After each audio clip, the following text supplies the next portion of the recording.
Km constant and factors affecting enzyme action. बिस्मिल्लाहिर्रहमानिर्रहीम। Dear students, हमने last lesson में बात की थी एंजाइम्स की कैरेक्टरिस्टिक्स, लॉक एंड की मॉडल और इंड्यूस फिट मॉडल की क्या डिफरेंसेस हैं और इन मॉडल्स में एंजाइम के मैकेनिज्म को कैसे एक्सप्लेन किया गया है।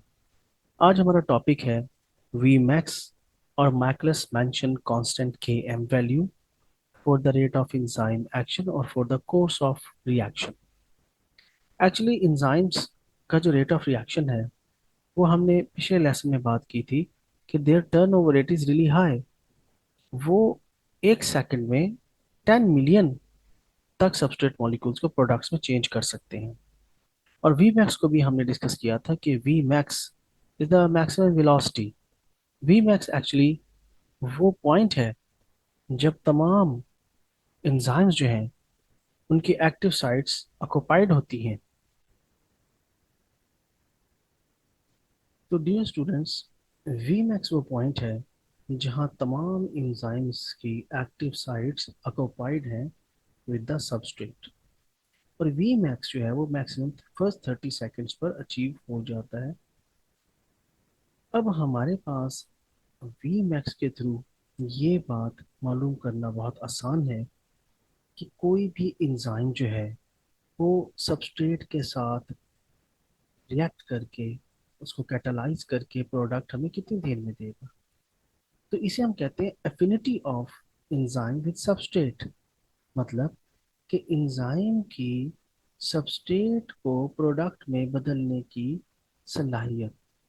कुछ एंजाइम्स एक ही सबस्ट्रेट को जब कैटलाइज करते हैं तो वो एंजाइम को प्रोडक्ट में सबस्ट्रेट को प्रोडक्ट में चेंज करने का वक्त उनका मुख्तलिफ होता है। लेकिन हम ये कैलकुलेट तब कर सकते हैं जब हमारे पास प्रोडक्ट अलहदा से अवेलेबल हो। जैसे कि हमने लास्ट लेसन में ये बात की थी कि H2O2 हमारा सबस्ट्रेट है और ऑक्सीडेज एंजाइम उसको कैटलाइज करेगा वाटर और ऑक्सीजन में, और ऑक्सीजन हम अलहदा से जो है वो कलेक्ट कर कर मैयर कर लेंगे। लेकिन कुछ एंजाइम एक्शन ऐसे हैं जिसमें प्रोडक्ट जो है वो उसी सोल्यूशन का हिस्सा होती है, हम उसे सेपरेट नहीं कर सकते। मैकलस मेंशन ने एक और बेहतर तरीका हमें दिया।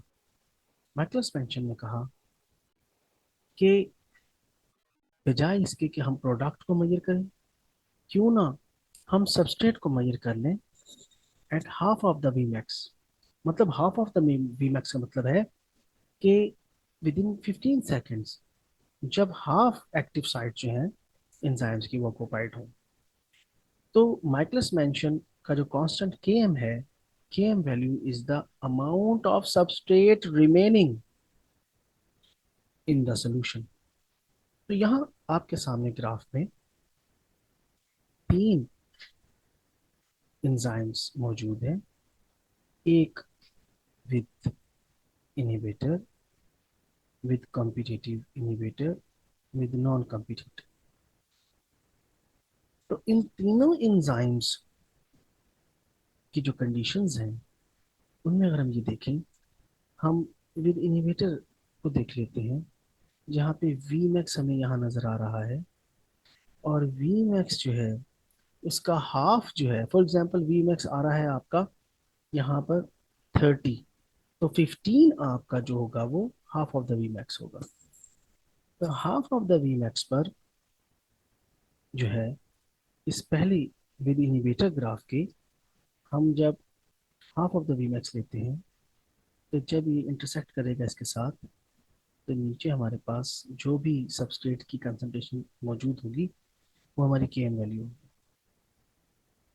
तो यहाँ पर जितनी कम सबस्ट्रेट की क्वांटिटी बचेगी उस एंजाइम की एफिनिटी सबस्ट्रेट के लिए उतनी ज़्यादा होगी। मैं दोबारा रिपीट करता हूँ कि के एम वैल्यू जो है वो सबस्ट्रेट की कंसंट्रेशन है जो हमने मैयर करनी है at the half of the V max पर। और half of the V max पर जितनी सबस्ट्रेट की कंसंट्रेशन कम बची हुई होगी, कम होगी, फॉर एग्जांपल 10 से वो 2 रह गई है, तो इस एंजाइम की affinity with the substrate maximum है। जबकि रेड लाइन में विद कॉम्पिटिटिव इनहिबिटर के साथ आप देखें कि वी मैक्स जो है उसका यहाँ पर आ रहा है और उसकी जो Km वैल्यू है वो ज़्यादा है। Km वैल्यू ज़्यादा होने का मतलब है कि इसकी एफिनिटी कम है, ये कम प्रोडक्ट में चेंज कर रहा है क्योंकि उसके साथ डेफिनेटली कम्पिटिटिव इनहिबिटर लगा हुआ है। और तीसरी ब्लू में जो हमारे पास लाइन है ग्राफ की, इसमें नॉन कम्पिटिटिव इनहिबिटर, इसने परमानेंटली एंजाइम को ब्लॉक किया हुआ है और उसकी जो Km वैल्यू है वो सबसे ज़्यादा आएगी। मीन्स कि सबस्ट्रेट को उसने बहुत ज़्यादा जो है वो प्रोडक्ट में चेंज नहीं किया। तो माइकलस मेंशन कांस्टेंट Km वैल्यू वो सबस्ट्रेट कंसंट्रेशन वैल्यू है जो हम हाफ ऑफ द Vmax पर लेते हैं। वो जितनी कम होगी उतना एंजाइम की affinity for the substrate maximum होगी। तो स्टूडेंट्स, ये थे वो दो मेथड Vmax के थ्रू भी हम मेजर कर सकते हैं कि इस एंजाइम की एफिनिटी फॉर द सबस्ट्रेट कितनी है, ज़्यादा या कम, कितनी जल्दी प्रोडक्ट में चेंज कर देगा। और आप माइकलस मेंशन Km वैल्यू से भी इसको कैलकुलेट कर सकते हैं कि कितना सबस्ट्रेट जो है वो हाफ ऑफ द Vmax पर रह गया है। अब स्टूडेंट्स, नेक्स्ट हमारा टॉपिक जो है वो है factors affecting the enzyme activity. तो हमारे पास हैं चार फैक्टर्स।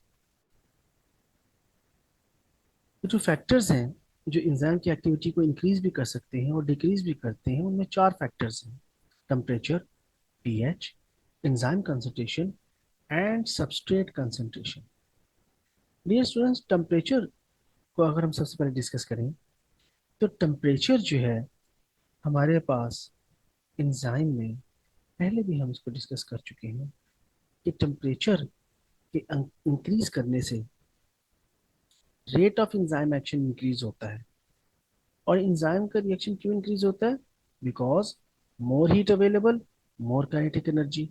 ज्यादा काइनेटिक एनर्जी की वजह से मॉलिक्यूल का आपस में कुलयन ज्यादा होता है और वो ज्यादा तेजी के साथ रिएक्ट करते हैं। सबस्ट्रेट एंजाइम सबस्ट्रेट कॉम्प्लेक्स ज्यादा जल्दी बनेगा और प्रोडक्ट भी जल्दी बनेगी। And with the increase of every 10 centigrade the rate of enzyme action become double. Her 10 centigrade बढ़ाने पर rate of enzyme action double होता जाएगा। And the optimum temperature is 40। 40 वो टेम्परेचर है जहां पर मैक्सिमम कोलेजन रेट होगा और एंजाइम मैक्सिमम सबस्ट्रेट को प्रोडक्ट में चेंज करेगा।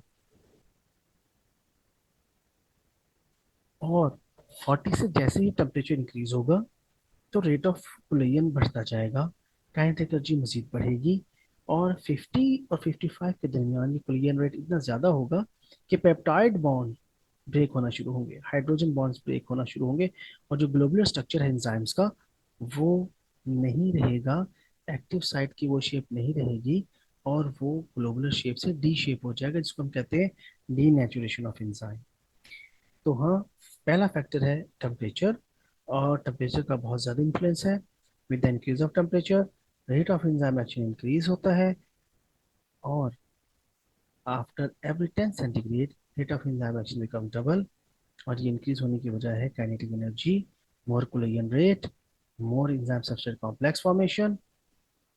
और अगर ऑप्टिमम 40 के बाद मजीद टेम्परेचर बढ़ाया जाएगा तो फिर बॉन्ड्स टूटना शुरू होंगे और ग्लोबुलर शेप उसकी नहीं रहेगी, एक्टिव साइट भी प्रॉपर नहीं रहेगी और एंजाइम की शेप डीनेचर हो जाएगी। पीएच, नॉर्मली पीएच जो है उसको पावर ऑफ हाइड्रोजन कहा जाता है, लेकिन एक्चुअली पीएच जो है वो negative logarithm of hydrogen ion concentration of the solution है। इसका मतलब ये है कि जो पीएच है वो टेक्निकली एच प्लस आयंस की कंसंट्रेशन किसी भी सॉल्यूशन में मेजर की जाती है। अगर एच प्लस आयंस की कंसंट्रेशन ज़्यादा है तो वो एसिड है और अगर कम है तो वो एक अल्कलाइन है, बेस है। पीएच स्केल स्टार्ट होता है 1 to 14। 1 to 7 या 1 to 6 जो है वो एसिडिक कंडीशन उस सोल्यूशन की होती है। अगर उसकी पीएच 7 है तो वो न्यूट्रल है और अगर 14 है तो वो अल्कलाइन है। तो ये तमाम जो पीएच स्केल की वैल्यूज हैं ये आपको ध्यान में रखनी है। और पीएच की डेफिनेशन भी कि pH is the negative logarithm of hydrogen ion concentration in the solution. तो इसका बहुत बड़ा इम्पैक्ट है एंजाइम की एक्टिविटी में। All the enzymes have their different pH और different optimum pH. कुछ enzymes की pH like pepsin 2 है, amylase की 7 है, lipase की 8 to 9 pH है. हर एंजाइम डिफरेंट पीएच में क्यों वर्क करता है, उसकी रीजन ये है स्टूडेंट्स कि हर एंजाइम एक प्रोटीन है ग्लोबुलर, और प्रोटीन का टर्शियरी स्ट्रक्चर है, और उसके आर ग्रुप्स हाइड्रोफिलिक है बाहर की तरफ और हाइड्रोफोबिक है अंदर की तरफ. हमने ये बात पढ़ी हुई है कि आर ग्रुप्स जो है, some R groups are acidic, some are alkaline, some are neutral. तो वो एंजाइम जिनके आर ग्रुप्स एसिडिक हैं, they work best in acidic condition. जिनके आर ग्रुप्स न्यूट्रल है, they work best in neutral condition. जिनके R group alkaline है, they work best in alkaline conditions. मगर extreme of pH, for example pepsin की pH optimum 2 है, अगर हम उसको 14 देंगे, एक्सट्रीम अल्कलाइन कर देंगे, तो वो डीनेचर हो जाएगा, ग्लोबुलर स्ट्रक्चर ब्रेक हो जाएगा, बॉन्ड्स टूट जाएंगे. एमिलेज की 7 है, उसको एक्सट्रीम 1 दे दें या एक्सट्रीम 14, दोनों कंडीशंस पर वो डीनेचर हो जाएगा. लाइपेज की पीएच ऑप्टिमम है 8 टू 9, उसको हम अगर 1 दे देंगे या 2 एसिडिक कंडीशन दे देंगे पीएच की, तो वो डीनेचर हो जाएगा. तो स्टूडेंट्स, यहाँ पर हमें ये बात समझ आ गई कि पीएच जो है वो तमाम एंजाइम की ऑप्टिमम डिफरेंट है, जिसकी वजह से वो ऑप्टिमम पीएच डिफरेंट पर बेस्ट वर्क करते हैं. और कि ऑप्टिमम पीएच डिफरेंट होने की वजह क्या है? वो वजह ये है कि तमाम एंजाइम्स के जो आर ग्रुप्स हैं, they are different. Some have alkaline, some have acidic, and some have neutral R groups. Second is enzyme concentration. Enzyme concentration का ग्राफ आपके सामने है. अगर हम किसी भी सोल्यूशन में, अगर हम कंसंट्रेशन ऑफ एंजाइम इंक्रीज करें, तो rate of enzyme action increase होना शुरू हो जाता है. उसकी रीज़न उसकी रीज़न ये है कि एंजाइम्स सबस्ट्रेट अगर पहले से बहुत ज़्यादा पड़ा हुआ है, जैसे हम एंजाइम की क्वांटिटी बढ़ाएंगे, more active sites are available for substrate, more product will be formed. और ये increase enzyme concentration जो है, ये rate of reaction को बढ़ाता रहेगा until the substrate amount are limited. इसका मतलब ये है कि एक वक्त आएगा कि जब substrate ही नहीं रहेगा और तमाम substrate product में change होने लगेगा, उसके बाद मजीद enzyme डालने से कोई फर्क नहीं पड़ेगा. substrate is limited, substrate खत्म हो गया है. अगर आप substrate और अवेलेबल कर दें, मजीद enzyme डालने से मजीद rate of रिएक्शन बढ़ता जाएगा. इसी तरह सबस्ट्रेट कंसंट्रेशन है. अगर एंजाइम ऑलरेडी सोल्यूशन में मौजूद है और हमने सबस्ट्रेट ऐड किया है, सबस्ट्रेट ऐड करते ही एंजाइम सबस्ट्रेट कॉम्प्लेक्स बनेंगे, प्रोडक्ट बनना शुरू होगी, रिएक्शन स्टार्ट हो जाएगा. मगर एक वक्त आएगा जब तमाम एक्टिव साइट्स जो हैं वो ऑक्युपाइड होंगी विद द सबस्ट्रेट. अब मजीद सबस्ट्रेट आप डालते रहेंगे, इंजाइम्स तो है नहीं, क्योंकि जितने इंजाइम हैं उन सबकी एक्टिव साइट तो सबस्ट्रेट के साथ ऑक्युपाइड है ऑलरेडी. तो मैक्सिमम जितना इंजाइम थे उतनी एक्टिव साइट्स ऑक्युपाइड सबस्ट्रेट की कर ली हुई है. मजीद सबस्ट्रेट ऐड करने से अब फर्क नहीं पड़ेगा, खास लिमिट के बाद प्लेटो आ जाएगा. हाँ, वो प्रोडक्ट में चेंज कर दे, एक्टिव साइट अवेलेबल हो, until the active sites of enzymes are available, reaction दोबारा स्टार्ट हो जाएगा. तो एंजाइम कंसंट्रेशन बढ़ाने से भी रेट ऑफ एंजाइम एक्शन बढ़ता है. कब तक? जब तक सबस्ट्रेट अवेलेबल है. जब सबस्ट्रेट खत्म हो जाएगा तो definitely rate of enzyme action खत्म हो जाएगा. और इसी तरह सबस्ट्रेट की कंसंट्रेशन बढ़ाने से भी रेट ऑफ एंजाइम एक्शन बढ़ता है. क्यों? क्योंकि एंजाइम्स की एक्टिव साइट्स अवेलेबल हैं, सबस्ट्रेट में अटैच होता रहेगा, एंजाइम सबस्ट्रेट कॉम्प्लेक्स बनता रहेगा और प्रोडक्ट बनती रहेगी. लेकिन जब तमाम एंजाइम्स की एक्टिव साइट्स ऑक्युपाइड हो जाएंगी, तो मजीद सबस्ट्रेट ऐड करने से कोई फर्क नहीं पड़ेगा, वो मैक्सिमम एक जो रेट है वो मेंटेन रहेगा. तो डियर स्टूडेंट्स, ये थे वो तमाम फैक्टर्स. और हमने बात की थी माइकल्स मेंशन कांस्टेंट की, हमने बात की थी वी मैक्स की. तो नेक्स्ट लेसन में अब हम इसके बाद बात करेंगे कुछ इन्वेटर्स की। यहाँ पर आपको एक और बात बता दूं कि माइकलस मेंशन कांस्टेंट के वैल्यू या वीमैक्स कैलकुलेट करने के बहुत से फायदे हैं। उन फायदों का मतलब है एप्लीकेशंस जो कि डेली लाइफ में यूज होती है। उन एप्लीकेशन में हम के एम वैल्यू और वी मैक्स की मदद से कंप्यूटराइज 3D मॉडल्स बनाते हैं। एंजाइम सबस्ट्रेट कॉम्प्लेक्स कैसे रिएक्ट करते हैं, हम इनकी quantity as a biotechnologist industry में मुहैया करने के लिए इस मेथड का इस्तेमाल किया जाता है। तो ये वो तमाम एप्लीकेशंस हैं जो कि यूज़ की जाती हैं के एम वैल्यू को यूज़ करके। अपने व्यूज़ और कमेंट्स से आगाह कीजिएगा। इंशाल्लाह नेक्स्ट लेसन के साथ स्टार्ट करेंगे। Thank you.